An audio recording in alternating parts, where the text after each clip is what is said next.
بسم الله الرحمن الرحيم والنجم إذا هوى ما ضل صاحبكم وما غوى وما ينطق عن الهوى إن هو إلا وحي يوحى علمه شديد القوى ذو مرة فاستوى وهو بالأفق الأعلى ثم دنا فتدلى فكان قاب قوسين أو أدنى فأوحى إلى عبده ما أوحى ما كذب الفؤاد ما رأى أفتمارونه على ما يرى ولقد رآه نزلة أخرى عند سدرة المنتهى عندها جنة المأوى إذ يغشى السدرة ما يغشى ما زاغ البصر وما طغى لقد رأى من آيات ربه الكبرى أفرأيتم اللات والعزى ومناة الثالثة الأخرى ألكم الذكر وله الأنثى تلك إذا قسمة ضيزى إن هي إلا أسماء سميتموها أنتم وآباؤكم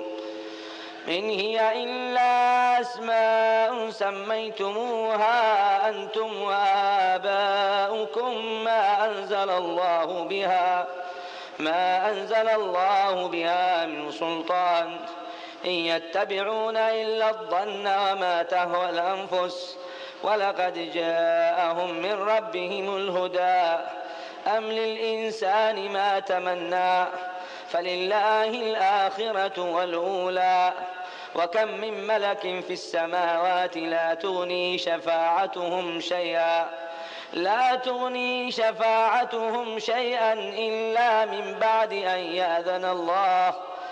إلا من بعد أن يأذن الله لمن يشاء ويرضى إن الذين لا يؤمنون بالآخرة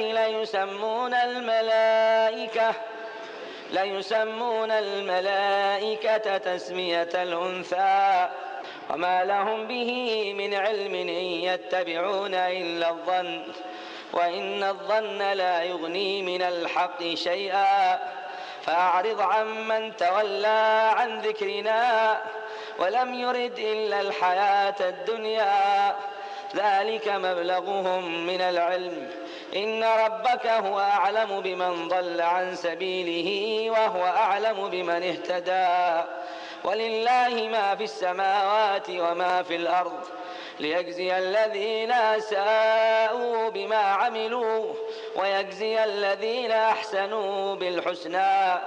الذين يجتنبون كبائر الإثم والفواحش إلا اللمم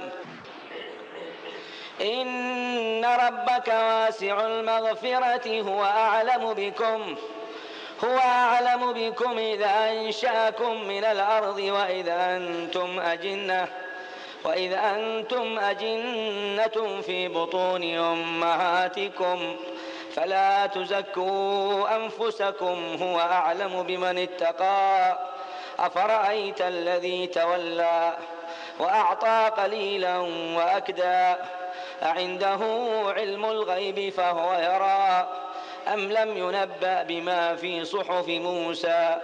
وإبراهيم الذي وفى ألا تزر وازرة وزر أخرى وأن ليس للإنسان إلا ما سعى وأن سعيه سوف يرى